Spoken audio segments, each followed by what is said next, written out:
Anime News.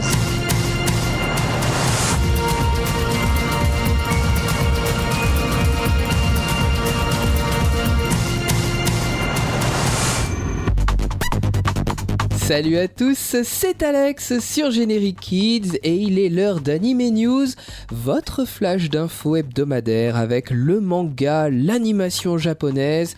Et pour ce 178e Anime News, j'ai au sommaire un retour chez l'éditeur Nobi Nobi.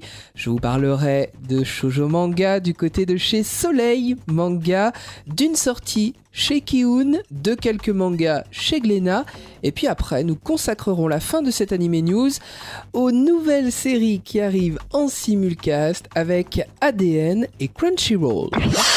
On débute en fanfare avec l'éditeur Nobi Nobi. Un retour, c'est celui d'un adorable panda, Pan Pan Panda, qui fait son retour pour un deuxième tome le 10 avril.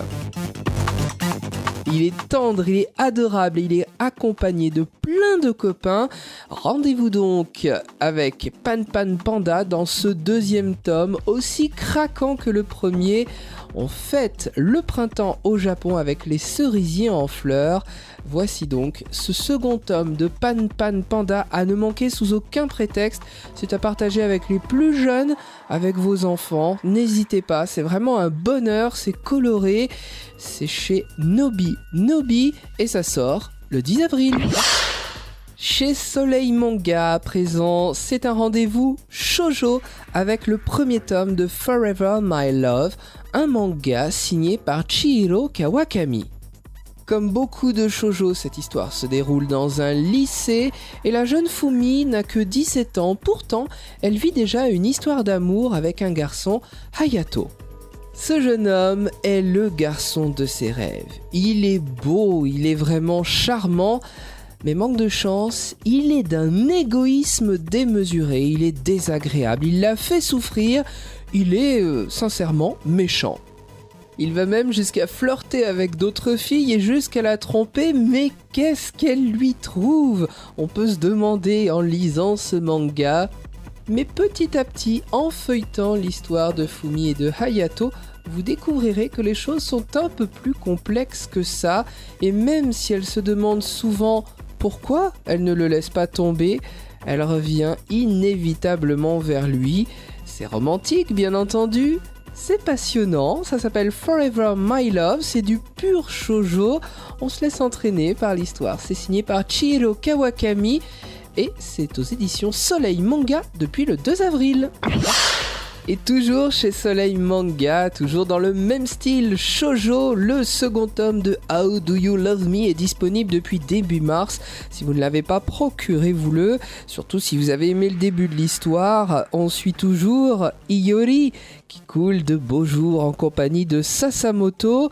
Et le bonheur, c'est pour eux, c'est ce qu'on peut dire. Elle se fait vraiment à sa nouvelle vie de lycéenne. Tout a l'air beau, mais malheureusement, elle se fait du souci pour ses amis, Mizuno et Kotone, parce que il semblerait qu'il y ait de l'orage dans l'air entre les deux autres tourtereaux. Histoire à suivre donc dans How Do You Love Me, second tome, c'est d'ores et déjà disponible chez Soleil Manga. Là aussi donc c'est du shoujo avec des dessins très doux, très fins et des décors très épurés. On est dans la douceur de l'adolescence. How Do You Love Me? Dans un tout autre style, beaucoup d'entre vous attendent chez l'éditeur Kiun un nouveau titre, Evil Eater, un titre qui se découpera en 3 volumes.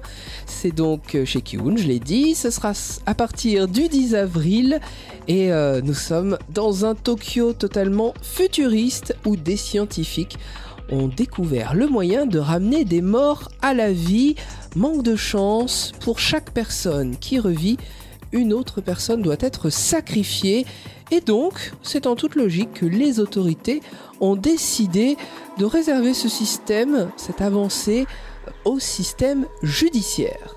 C'est donc là encore en toute logique, suivant les autorités japonaises, qu'un meurtrier doit être condamné à mort pour permettre de ressusciter sa victime.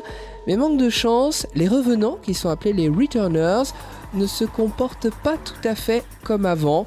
En effet, ils sont contaminés par un bug, une anomalie psychologique qui va exacerber les sentiments négatifs de l'être humain, leurs sentiments négatifs. Et autant vous dire qu'après avoir été assassinés, ils sont pas forcément de bonne humeur. Jalousie, haine, colère, tout ressurgit, la vengeance également. Et ces nouveaux vivants deviennent alors, ces ressuscités, des bombes à retardement. C'est un manga signé à 4 mains par Issei Eifuku pour le scénario et Kojino pour les dessins. À ne pas manquer donc, premier tome disponible le 10 avril chez Kiun, ça s'appelle Evil Eater. Chez Glénat, présent de grands yeux pour une grande passion, c'est Nijika, actrice de rêve, le tome 5 déjà de ce titre signé par Anne Nakahara. Elle s'appelle Nijika, elle a 12 ans, elle est en 6ème et elle doit se faire passer pour une jeune fille de 16 ans. En effet, elle a obtenu un prix, le prisme de diamant. Et là, elle va rentrer dans la vie de star, dans la vie d'actrice. Elle a obtenu le premier rôle d'une série en prime time. Elle ne veut pas décevoir. Et on peut dire que ça se corse avec sa rivale, Ria. Nijika, actrice de rêve, 5e tome. C'est disponible chez Glénat, d'ores et déjà disponible. Et c'est signé par Anne Nakahara. Et je reste dans le même univers, toujours chez Glénat, avec Killary Stars, la version pour les plus jeunes de Killary de Anne Nakahara. Killary Stars, c'est le 5e volume, c'est d'ores et déjà disponible chez Glénat. C'est signé par Takeo Ikeda. Et Killary poursuit son petit bout de chemin au pays des idoles. Elle est d'ailleurs tombée amoureuse de Hiroto, un des chanteurs du groupe Chips. Elle va faire la rencontre de 2 jeunes filles, Noël et Kobeni, mais bizarrement, Noël déteste les idoles. À charge donc à Killary de convaincre Noël que ce monde peut être intéressant, que c'est un travail difficile et sérieux. Killary Stars, tome 5, c'est donc disponible chez Glénat.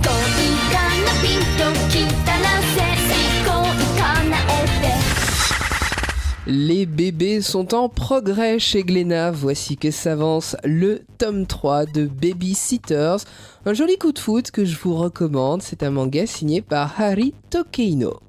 Le jeune Ryuichi travaille dans une crèche, et bien sûr Ryuichi est très proche de son petit frère, malheureusement ils sont orphelins. Ce petit frère il s'appelle Kotaro, et ça va être une grande aventure quand il va vouloir faire plaisir à son grand frère adoré, il va vouloir lui apporter tout simplement son repas, son bento, à la fac, sur le campus.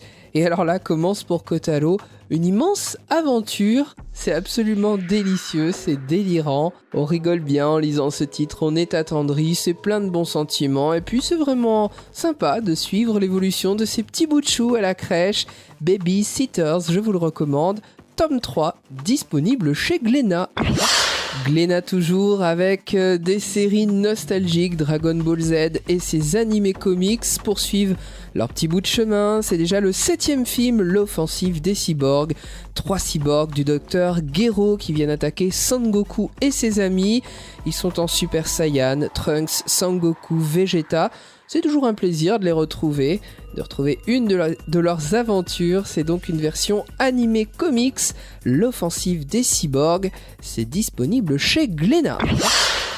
Et Akira Toriyama toujours chez Glénat avec Dragon Ball et le 30e volume déjà de la perfecte édition de Dragon Ball avec une très belle couverture au vernis sélectif, des pages couleurs et la dernière partie de Dragon Ball qui est donc atteinte avec Majin Buu et ce tournoi des arts martiaux qui tourne au cauchemar avec l'intervention des sbires de Dabra et de Babidi.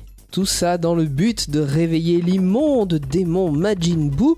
Tout ça, c'est donc à découvrir dans le 30e volume de Dragon Ball Perfect Edition. C'est chez Glénat et c'est à ne manquer sous aucun prétexte.